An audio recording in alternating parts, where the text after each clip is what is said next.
Hey, it's Brad. So, I was chatting with my mom earlier about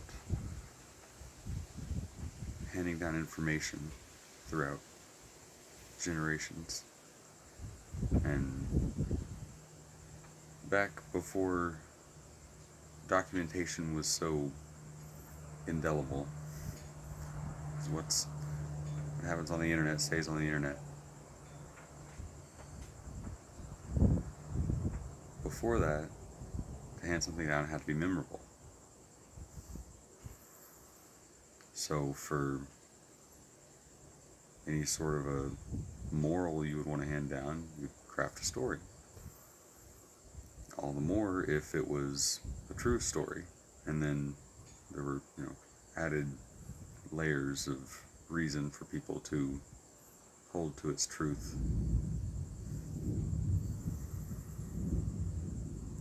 But even with just the story of it,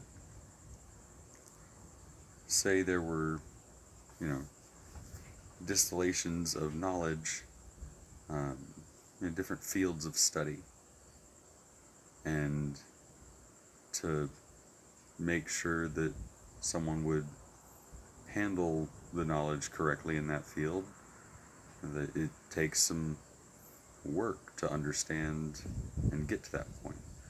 So to, encode that knowledge just so that only someone that could understand it would be able to even really perceive it, um, it could be encoded in terms and practice of experiential knowledge.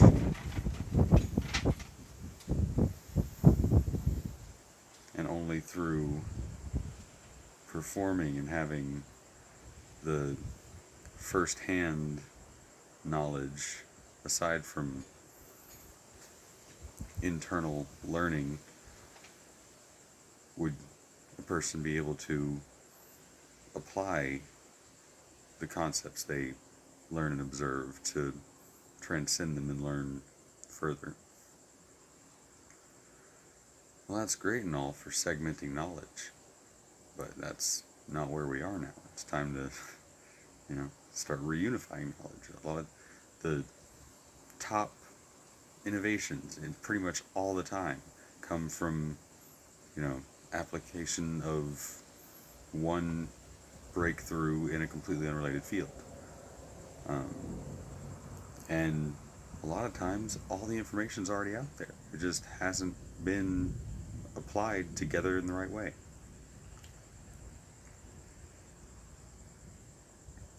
And to make stories memorable so that they will be handed down,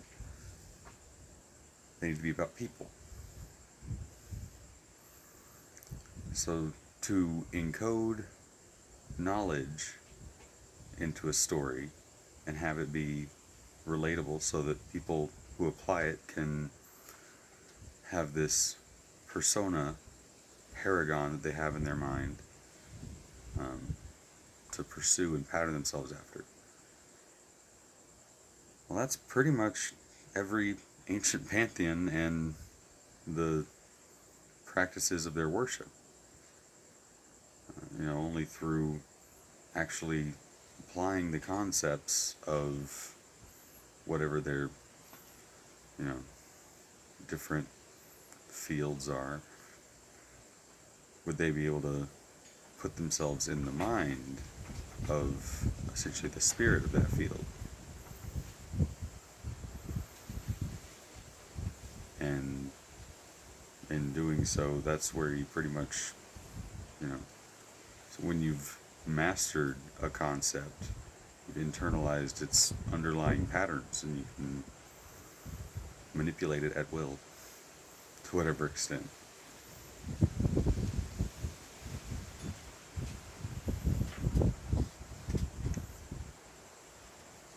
And that still applies.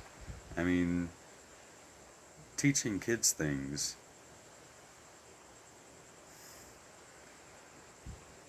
there is so much that kids should be learning already, for one. But, I mean, when your educational system was designed 100 years ago to create factory workers and hasn't really changed, you're going to keep making factory workers, but you don't have factories.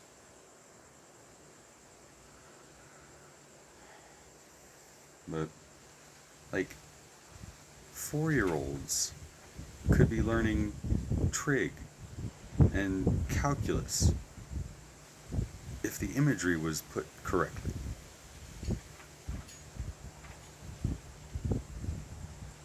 Nobody is bad at math. People are just have no experience because when they were taught, it wasn't taught.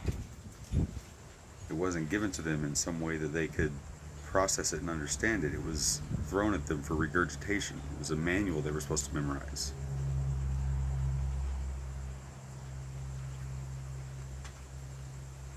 And for anyone that considers God to be real, and by God in this context, I'm talking about an all-encompassing creator. Well, pursuit of understanding that God would be a moral obligation, if not imperative, just absolute duty, just from being a conscious entity that was created. How could a person not, devote their entire being to understanding that creation and its creator? So the way that we handle education and learning and understanding and rationality and truth, I mean, screwing that up is blasphemous by itself, but then to teach future generations incorrectly. The modern currency may be likes and views, but when the truth doesn't matter, then the content is worthless.